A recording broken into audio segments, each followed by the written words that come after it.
Nyuma y'uko Felix Antoine Tshisekedi agerageje imigambi yose yo kuba yasenya M23 bikamunanira ndetse akaba yagerageza no kuba yakika mu Rwanda akoresheje ibihugu mpuzamahanga cyangwa se imiryango mpuzamahanga muri Loni ndetse n'ahandi hose yagiye avuga u Rwanda nabi cyangwa se yuko mu Rwanda na M23, gusa ibi byose bikaba byaragiye bimupfira ubusa cyangwa se atega zivamo kuko abanyarwanda bakunda kuvuga ngo yagiye atega zivamo. Kuri ubu ngubu noneho ikindi yishingikirije mbere yuko twagiye tubona mu minsi yashize aho bagendaga bavuga ngo uwitwa Joseph Kabila Kabange wahoze ari perezida wa Repubulika Iharanira Demokarasi ya Kongo ngo niwe wihishe inyuma yo kuba ari umuyobozi wa M23 cyangwa se wihishe inyuma ya M23. Ibi ngibi rero bikaba byaratewe umurindi n'igihe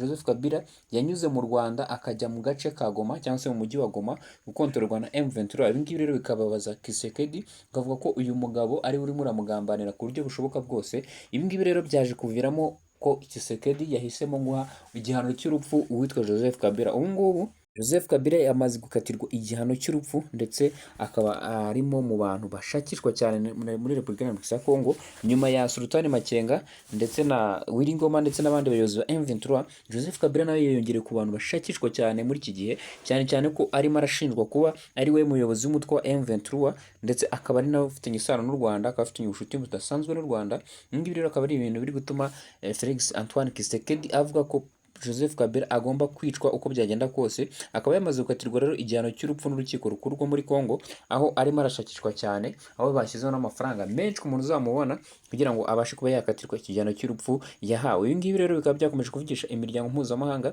ndetse n'ibihugu by'ibituranyi bya Repubulika Iharanira Demokarasi ya Kongo n'ibindi bihugu byo mu karere cyane n'u Rwanda muri rusange. Gusa mu Rwanda ntabwo turamenya icyo leta y'u Rwanda yabitangajeho. Gusa ibi ngibi ni ibintu bitangaje cyane cyangwa se bibabaje kuba perezida wa Repubulika Iharanira Demokarasi ya Kongo Felix Antoine Tshisekedi akomeje kwikoma cyangwa se kuzamura umwuka mubi hagati y'u Rwanda ndetse n'abakongomani nyirizina, aho we yasimbuye Joseph Kabila Kabange wari ukiri muto cyane rwose ndetse ubona ko afite n'imbaraga zo kuyobora, aho amaze kumushira igihano cy'urupfu ndetse n'abandi bayobozi bakomeye. Twagiye tubona abajenerali batandukanye yagiye yirukana mu ntara ya Kivu y'Amajyepfo, abantu bakomeye mu nzego za gisirikare. Ubu ngubu rero akaba yadukiriye n'abanyepolitike yagiye tubona abo yagiye akatira igihano cy'urupfu batabona muri M23 yewe basanzwe bakorana nawe muri FARDC ndetse no mu butegetsi bwiwe, aho yagiye abashinja ko aribo bafite cyangwa se bihishe inyuma y'ifatwa ry'imijyi ya Goma na Bukavu ndetse n'utundi duce M23 igenda yigarurira. Ibi ngibi rero byagiye biteza umwiryane, biteza n'inkomanga, aho noneho byaje guhumira ku murari ubwo uyu Joseph Kabila yavaga mu buhungiro aho yari ari akanyura mu gihugu cy'u Rwanda akabasha kugera muri Repubulika Iharanira Demokarasi ya Kongo mu gace noneho kanakontororwa na M23. Ibi ngibi rero byarakaje Felix Antoine Tshisekedi ku rwego rudasanzwe, aho byatumye atangira guhiga cyangwa se ajyana Joseph Kabila mu nkiko ashinjwa ibyaha by'intambara ndetse n'ibyaha byo kuba ashaka guhirika ubutegetsi buriho kugira ngo yongere yisubize umwanya w'ubutegetsi. Gusa ibi ngibi natwe ntabwo turamenya ese ibivuga kuri Joseph Kabila nibyo. Gusa nk'abanyepolitike mushobora gusesengura mukavuga ati se niba yarakuwe ku butegetsi, turabizi ko muri Afurika ikintu kinini cyangwa se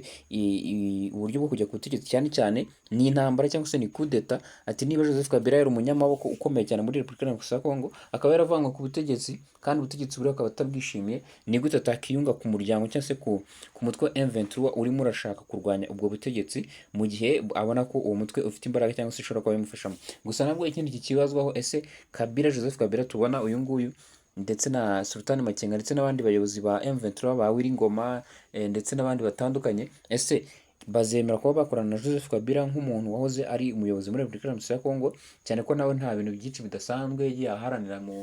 mu kuba yakunga abanyekongo, nawe nta bigwi bidasanzwe afite muri demokarasi cyangwa se mu kwishyira kwizana kwa Repubulika Iharanira Demokarasi ya Kongo. Gusa nawe ni umuyobozi wayoboye Repubulika Iharanira Demokarasi ya Kongo kandi ku gihe cyiwe, nubwo atabashije guhashya imitwe yitwaje intwaro cyangwa se ibindi, gusa nawe yabashije kuba igihugu cyiwe cyasaga nkaho gitekanye cyane, cyane ko iyi ntambara ya M23 nayo yigeze iba ku butegetsi bwa Kabila, nyuma yaho iza gucogora, nyuma yaho yaje kubura imitwe ari ubwo Kabila avuyeho. Ibi ngibi bakavuga ko Kabila ashobora kuba yariyunze kuri M23, ari nacyo kirimo kiratuma Felix Antoine Tshisekedi avuga ko ashobora kuba yamugambana cyangwa se yamwicisha hakiri mu maguru mashya. Iyi ngiyi akaba ari inama Felix Antoine Tshisekedi agenda agirwa yo kuba yakiga cyangwa se yakivugana Joseph Kabila Kabange, hakiri mu maguru mashya atariyunga kuri M23 ngo bakomeze barwane, cyane ko M23 ifite intego y'uko izagera Kinshasa igakuraho Felix Antoine Tshisekedi mu gihe ibiganiro by'amahoro byanze. Ibi ngibi rero n'ibindi bigenda bivugwa ni ibintu bino bigenda bivugwa hirya no hino ku mbuga nkoranyambaga, ndetse twari tubona amakuru atandukanye mu binyamakuru bitandukanye. Ndamwifuriza kugira ibihe byiza no gukomeza kubana natwe mu biganiro byacu by'ubutaha.